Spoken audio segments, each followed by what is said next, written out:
नमस्कार बंधुरा अपनार रान्नाघरे सकलके स्वागत जानिए आज के आमी आपनादेरके माछेर माथा दिए लाल शाक तैरी करे देखाबो। तो एखाने आमार एक आँटी लाल शाक रयेछे। तो शाकटा बेছে এইভাবে केटे निয়েছি আর এদিকে একটা বড় আলু নিয়েছিলাম, আলুটারও খোসা ছাড়িয়ে এইভাবে সরু সরু করে কেটে নিয়েছি। আর এদিকে রয়েছে একটা বড় বেগুন, বেগুনটাও এইভাবে কেটে নিয়েছি। তো এখানে আমি শাক सब्जी कोनोटाई एखाने धोआ हयनि, तो एगुलो एबार आमी धुए नेब। और एदिके आमार रयेछे रुई माछेर माथा। तो आमी एखाने बड़ो बोले एक अर्धेक माथा नियेछि। तो माछटा धुए नुन हलुद माखिए नियेछि आगे थेके। तो एखाने ओभेने कड़ा बसिए कड़ाटा गरम करे सर्षेर तेल दिए दिएछि। तो तेलटाओ गरम हये गेछे। आमी एखाने 5टा बड़ी এই তেলের মধ্যে দিয়ে বড়িগুলো ভেজে নেব। তো বড়িটা লাল করে ভেজে তুলে নেবার পর এবার এই তেলের মধ্যে মাছের মাথাটা দিয়ে মাছের মাথাটা ভেজে নেব। তো মাছের মাথাটা এখানে ভাজা হয়ে গেছে, এদিকে এবার তুলে নেব। তো মাছের মাথাটা ভেজে তুলে নেবার পর এবার এই তেলের মধ্যে একটা বড় পেঁয়াজ কুচি দিয়ে দেব।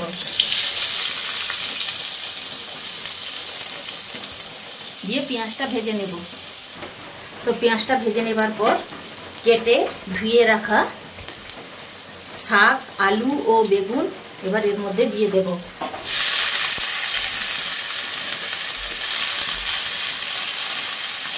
তো শাকটা দিয়ে নাড়াচাড়া করে একটা ঢাকনা দিয়ে ঢাকিয়ে দেব। আর এদিকে আমি 1 চামচ চারমগজ ও 1 চামচ সাদা সরষা নিয়েছি। তো দুটো একসাথে বেটে নেব। শাকটা জড়িয়ে এলে এবার এর মধ্যে দিয়ে দেব 1 চামচ হলুদের গুঁড়ো আর দেব 1.5 চামচ লঙ্কার গুঁড়ো আর দেব স্বাদ মতো নুন দিয়ে আবার একটু নাড়াচাড়া করে ঢাকনা দিয়ে ঢাকিয়ে দেব।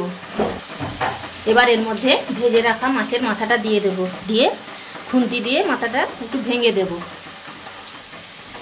তো মাছের মাথাটা ভেঙে নেবার পর এবার এর মধ্যে বড়িগুলো ভেঙে ভেজে রাখা বড়িগুলো ভেঙে এবার এর মধ্যে দিয়ে দেব।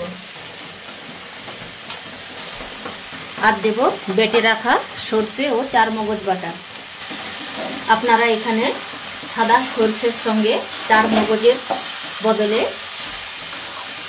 পোস্ত ব্যবহার করতে পারেন। তো দিয়ে এবার এটাকে নাড়াচাড়া করে নেব।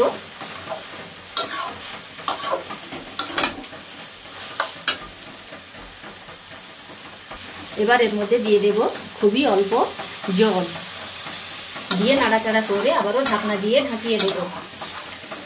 আর এই সময় উপর থেকে দিয়ে দেব 3টে কাঁচা লঙ্কা চেরা। তো এখানে আমার শাক আলু বেগুন সবই ভালোভাবে সেদ্ধ হয়ে গেছে। তো এবার এটাকে আমি এরকম নাড়াচাড়া করে জলটাকে একদম শুকনো শুকনো করে নেব। এবার আমি উপর থেকে কিছুটা সরিষার তেল দিয়ে দেব। দিয়ে আবারও কিছুক্ষণ একটু নাড়াচাড়া করে নেব। তো শাকটা নাড়াচাড়া করতে করতে যখন শাকটা শুকনো শুকনো হয়ে যাবে তখন গ্যাসের ফ্লেমটা বন্ধ করে দিতে হবে। এই শাকটায় বেশি জল থাকলে কিন্তু খেতে ভালো লাগবে না, তাই একটু শুকনো শুকনো করেই তৈরি করবেন, তাহলে কিন্তু খুবই খেতে ভালো লাগবে। তো তৈরি হয়ে গেল আমার মাছের মাথা দিয়ে লাল শাক। তো আপনারাও একবার হলেও এইভাবে বাড়িতে বানিয়ে দেখুন। আর কেমন হলো তা অবশ্যই কমেন্ট করে জানাবেন। সেই সঙ্গে আমার রেসিপি যদি আপনাদের ভালো লাগে তো লাইক শেয়ার করে আমার পাশে থাকবেন।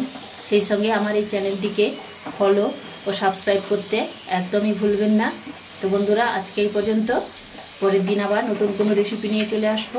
সকলে ভালো থাকবেন, সুস্থ থাকবেন। ধন্যবাদ।